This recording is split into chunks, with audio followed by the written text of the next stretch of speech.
Assalomu alaykum qizlarjonlar. Badaninglardagi ortiqcha tuklardan mutlaq forig' bo'lmoqchi bo'lsanglar, albatta ekranga yaqinroq o'tiringlar.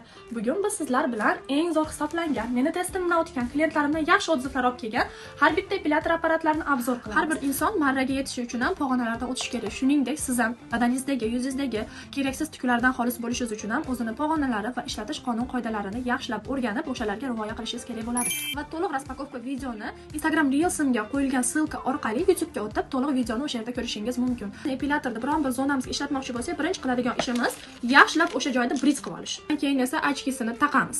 Ochkisi обязательно ko'zingizga taqilgan bo'lishi kerak. Va britvada olingan quruq zonaga otishni boshlaymiz mana. Otdik, jicha yuramiz, otamiz, har bitta zonaga otib chiqamiz qizlarjonlar. Keyin esa o'sha otgan zonangizni yaxshilab body lotion yordamida yoki dekon gel yordamida profilaktika qilsangiz bo'ladi. Yumshatish uchun, oziqalash uchun, sho'rlashish yoki qurishni oldini olish uchun. Endi avtoga qo'ysam, qayerda tushamayman, o'zi otadi. O'chiramiz.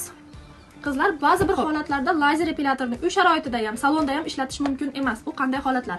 Badaningizda shunaqa hollar bo'lsa, keyingisi tatuajlar bo'lsa, uni ham otishga ruxsat yo'q. Ya'ni tatualari bor joyda otish mumkin emas. Keyin esa zagar olgan holatlar, oqtoshmalar bo'lsa badanda, melaninlar normada bo'lmasa, bugarindan keyin ham otish mumkin emas, qizlar.